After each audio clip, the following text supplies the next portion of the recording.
चंद्रामृत फल का रहस्य। महारानी, महल से बहुत दूर उत्तर दिशा के विशाल वन में एक अनोखा फल उगता है, चंद्रामृत फल।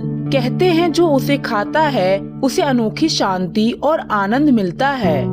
वह इतना मीठा होता है कि लोग उसका स्वाद कभी भूल नहीं पाते। क्या सच में ऐसा फल होता है? मैं उसे चखना चाहती हूँ।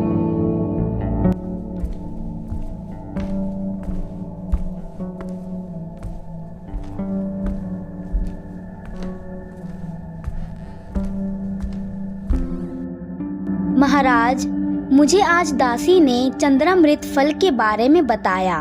उसे खाने से अनोखी शांति और आनंद मिलता है। मुझे वह चंद्रामृत फल चाहिए। मैं उसका स्वाद लेना चाहती हूँ। बस इतनी सी बात, कल ही सैनिक भेजते हैं। राजा वीरेंद्र ने सैनिकों को उस फल को लाने भेजा। सैनिक कई दिनों की यात्रा के बाद जंगल पहुंचे। जंगल अजीब तरह से शांत था। कोई जानवर दिखाई नहीं देता था, पर जैसे ही वे और आगे बढ़ते, अचानक धुंध छा जाती और डरावनी आवाजें गूंजने लगतीं।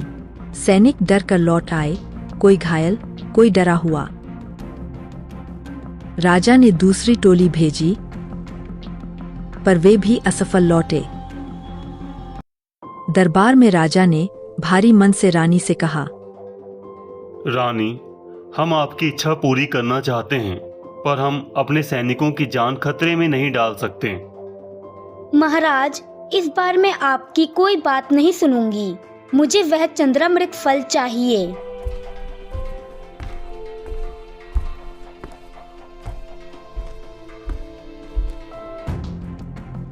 राजा ने घोषणा करवाई, जो भी चंद्रामृत फल लाकर रानी को देगा, उसे सोना, हीरे जवाहरात और बड़ा सम्मान दिया जाएगा। घोषणा हर गांव में पहुंची। एक छोटे से गांव में आरव नाम का गरीब लड़का रहता था। उसकी मां महीनों से बीमार थी। देखो माँ, मैं लकड़ियाँ लेकर आया हूँ। मेरा बेटा, तू कितनी मेहनत करता है। माँ, मैं इसे बेचकर आपके लिए खाना लाऊंगा। आरव बाजार में लकड़ियां बेच रहा था। तभी उसे राजा की घोषणा के बारे में पता चला। उसने मन में सोचा, अगर मैं फल ला सका तो माँ बच जाएगी। उसने घर आकर माँ को राजा की घोषणा के बारे में बताया। माँ, वह फल मैं लाकर राजा को दूंगा। फिर राजा मुझसे खुश होकर खूब सारा धन देंगे। उससे मैं आपका इलाज करवाऊंगा। मत जा बेटा, जंगल खतरनाक है। माँ, आपकी जान से बढ़कर कुछ नहीं। आरव निकल पड़ा जंगल की ओर। जंगल में घुसते ही डरावनी आवाजें आने लगीं। अचानक जादुई शक्तियां उसके सामने आई। आरव डर गया। उसे समझ नहीं आ रहा था कि वह क्या करे। डर को भगाने के लिए आरव गाना गाने लगा। माँ की सांसों में मेरी दुनिया, माँ की आंखों में मेरा जहां, रास्ता चाहे अंधेरा हो, मैं चलूंगा बनके दिया वहां। साए गायब हो गए। आरव आगे बढ़ा। थोड़ा आगे जाने पर आरव का सामना जंगली भेड़िए और शेर से होता है। आरव ने फिर गीत गाया। माँ पुकारे हर धड़कन में, कैसे रुक जाऊं मैं यहाँ। डर अगर दिल में घर कर ले, तो हार जाएगी हर चाह। आरव की मधुर आवाज सुनकर जानवर सो गए। तभी आरव आगे बढ़ता है। अब उसके सामने एक जादुई आत्मा प्रकट हुई। वह बोली, लालच या प्रेम, किस लिए आए हो? माँ के लिए। उसने फिर गीत गाया।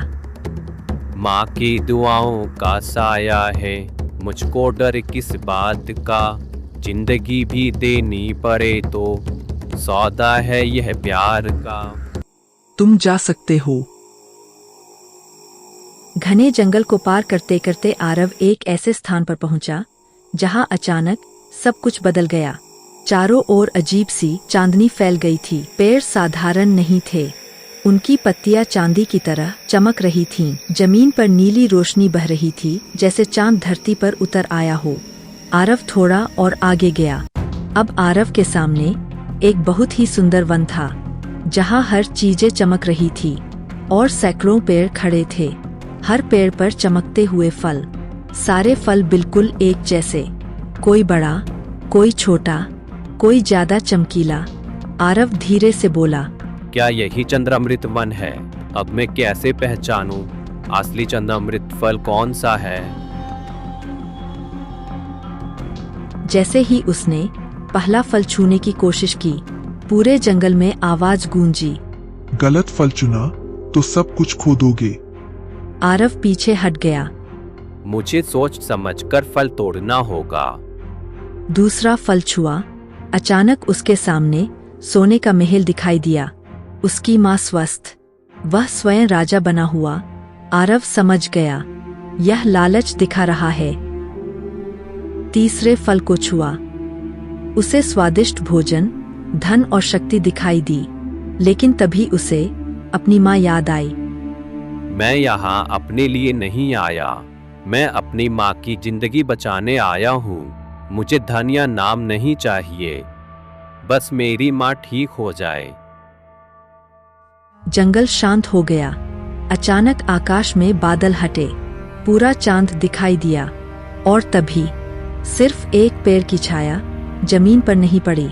आरव चौंक गया।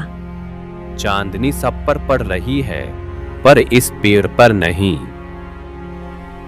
वह पास गया।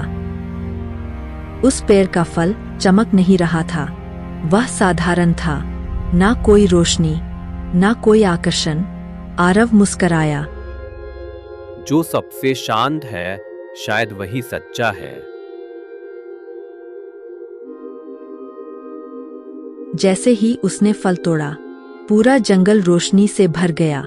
पेड़ से गहरी आवाज आई, जिसने चमक नहीं सत्य चुना, वही चंद्रामृत का अधिकारी है।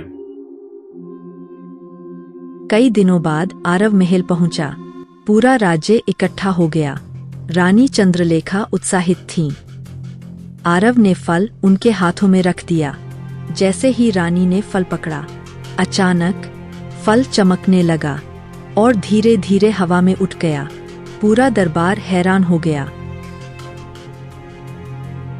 फिर उससे मधुर आवाज आई। फल बोला, हे रानी, यह फल खाने के लिए नहीं बनाया गया। यह फल वही पा सकता है जिसका दिल साफ और इरादा सच्चा हो।